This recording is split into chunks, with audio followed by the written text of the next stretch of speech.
The 2026 midterms are almost here. Next Tuesday is the first primary day in key states like Texas and North Carolina, with more taking place throughout March. But the Lone Star State has two primary races in particular that are capturing everyone's attention. On the right, the Republican Party, incumbent Senator John Cornyn faces off against State Attorney General Ken Paxton. President Donald Trump has reportedly no plan to endorse a candidate, even as all three of them joined him at his event in Corpus Christi. And on the left, a recent poll from the University of Texas shows Congresswoman Jasmine Crockett 12 points ahead of State Representative James Tallarico, although the poll took place before Tallarico got his major boost of attention when CBS pulled his interview with Stephen Colbert. The nightcap is still here with us. So, Philip, I want to start with you. Trump is in Texas to boost energy, to boost turnout, presumably. He has not endorsed in this primary. What do you make of that? Well, I mean, it's a diss to Cornyn, right? I mean, this is, John Cornyn's been in the seat for a long time. And, traditionally a president would stand with someone who's taken a lot of votes for them. Ken Paxton, though, definitely has the heart of the MAGA right. I mean, Ken Paxton has, more scandals under his belt than, he got impeached and, was not removed from office. Like, this is, it was... Impeached by Republicans. Yeah, that's right. It seemed like he was, done, but, here he is. So I think Trump kind of likes that, quite frankly, that he likes that he's a survivor. I think that the Republicans, look, I like to say I got out of the who's going to win the election prediction game in November 2016. But, I do think that Cornyn probably is a safer bet for Republicans. But it's, the fact that Trump hasn't weighed in may actually be if he were to weigh in for Paxton, I think that could make a significant difference. But I think that whatever Trump does is probably not going to help whoever the Republican is in November. And so that may be a factor as well. Maybe. I don't know. Christy, I'm curious to hear your thoughts on the legal baggage here. As Philip points out, this guy was impeached before. He has a whole lot of scandals. To what extent do you think it is now a badge of honor for a politician to have actually come under the cold, harsh light of a law enforcement investigation or an impeachment or something else that demonstrates that somebody's been trying to hold them accountable? Yeah, I mean, for any attorney general to be facing securities fraud charges, I mean, that in itself, it should be end of story. His career is over. And yet, there he is. And, look, for Donald Trump, I understand scandals about infidelity and fraud. Those are badges of honor if you're Donald Trump. He's not going to view those as a deal breaker by any means.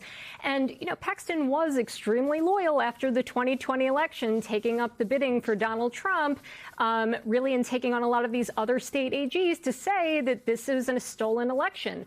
But loyalty for Donald Trump is always a one-way street, right? He demands loyalty, but he's never going to give it back to you. He doesn't want to back a loser, and he doesn't want to alienate any voters either. So I understand why he's staying out of this, because Donald Trump only cares about Donald Trump. Yeah, well, we've learned that lesson many times over. Anthony, Republicans are reportedly trying to boost Jasmine Crockett's chances. I guess they think that she will be an easier candidate to run against in the general. What do you make of that? Do you think that she, in fact, would be the easier candidate to run against? I'm old enough to remember when Democrats wanted to elevate Donald Trump because they thought that he would be the easier candidate to run against in the 2016 presidential election. Yeah, I mean, I don't know. Like Philip, I've retired from the who's going to win the race and even where things are trending. The thing about Texas is we've heard the story quite a few times over the last few election cycles that the state might be tilting a little bit left or even a little bit center. And we're always kind of doesn't happen. Remember when Beto O'Rourke was going to beat Ted Cruz? So whether or not Tallarico or Crockett is the more formidable candidate against any of the three front-running GOP candidates, I'm not sure that the state itself is really making that pivot towards a candidate like Crockett or Tallarico. So, Basil, of course, want to hear your perspective on all of this, and kind of the inverse as well, because it seems like Democrats are really gunning to run against Paxton for all of the reasons we just talked about. Yeah, as you were talking about what you remember, I remember when the governor of Texas was a Democrat. I remember Barbara Jordan, Congressmember Barbara Jordan. So I would say that the state has a history of incredibly outspoken leaders and women who've run and been successful and have gone on to be leaders across, nationally. So I don't take any of that away from Congressmember Crockett's appeal to a lot of voters. There are some that were supporting her that are saying, well, we care about electability, so maybe we're going to go in the other direction with Tallarico. I don't know if I buy that argument, but I hear it a lot, and I understand the logic behind it, but I don't think it's right. I think you can be successful as a Democrat in that state, whether you're Tallarico and running the race he is, or Jasmine Crockett, who's run the race that she's run. And just going to the Republicans for a second. I worked for Ron Kirk, who was running for Senate in 2002, the year Cornyn got elected. And it was a long time ago. And as I think about that, and going to your earlier point, Phil, Cornyn has carried the Republican water for a very long time. And to the extent that he could, supported Donald Trump as well. And it's important to remember, to your point, Christy, Donald Trump doesn't do anything to help his party. He could have done that at the State of the Union. He chose not to. And so it is a one-way street, and I believe he's staying out of it because he doesn't know who is actually going to win. But whoever wins, it doesn't matter at the end of the day. And that, I think, to go with the other part of your question, that I think is the opening for Democrats, that anyone who wins that primary is going to be able to say that, no one here is able to deliver from D.C. on the Republican side. So you might as well get a fighter. You might as well find someone who's actually going to talk about the issues that you care about.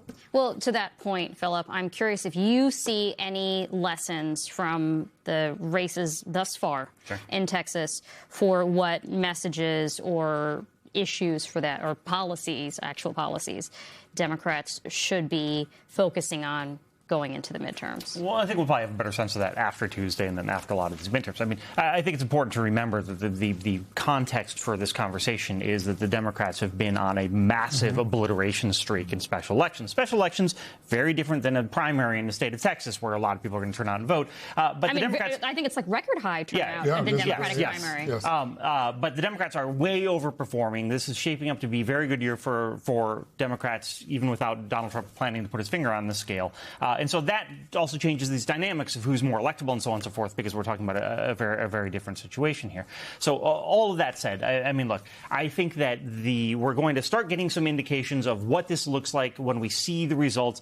An inter-party primary doesn't tell us a lot about, what message is going to work in a general. But I think the thing that we have seen consistently, and I went back and looked, I wrote a piece when I was at the Washington Post last May, Democrats want to see their candidates start throwing punches. And that's the thing we've seen over and over. And yes, they care about affordability. Of course they care about prices. What they want is they want a party that's fighting for them. They want a party that feels like I'm a member of a group that is engaged in a fight against this guy who's trying to tear down American democracy. They don't see it. And I think the candidates who demonstrate that are going to have an edge up regardless of what their platform is. And just a little add on to that, because that is the message for Democrats. It's don't try to sort of manipulate the situation to pull out somebody that someone else thinks is electable. Follow the energy. Yeah. And if whoever the energy's with, follow that person, because they're bringing a lot of votes with them, and they're bringing a movement around their candidacy. That's the lesson that I think Democrats should learn from all the wins across the country. It's follow the energy and the movements right here in New York. Well, but just to push back a little bit, the wins that they've won around the country, in general, it might be a special, but it's a general, were not necessarily about Trump, right? It was about affordability, whether we're talking about or not just specials, but, the New Jersey, Virginia, Georgia elections. What wins in a Democratic primary and what appeals to Democratic primary voters may not be the same thing that gets the marginal voters in a general. I think the common thread there is that Democrats created a world that voters want to live in, plain and simple. And, there are others there are some candidates who are talking about beating Donald Trump or pushing back against Donald Trump. That is baked into the Democratic vote, in my view. What isn't, and so are issues of affordability and immigration, so on and so forth. But the question that I think a lot of voters have is, who is actually going to create the country that I want to live in? because I don't like what I see right now. It's not just about anti-Trump. It's about voting for something else. And that's where the energy is moving toward. It's away from what some of those voters would say is the establishment vote that just kind of carries a specific line, as opposed to radical ideas. Give me something to aspire to. And again, that is what we see in New York. Yeah, I mean, I think that's true, but I also do think that when we're talking specifically about constituencies that tend to vote Democratic, you have a lot of people who are going to cast what I will. It's late enough to call an FU vote, right? Like they want to go out and they want to go out and say, FU, I'm sending a message here with what I'm doing. And I think that plays into what happens in November, right? When you have that energy building up and saying, this is my opportunity to say how I feel about Trump. Yes, affordability. Yes, all these other things. Yes, aspirational, yada, yada, yada. FU.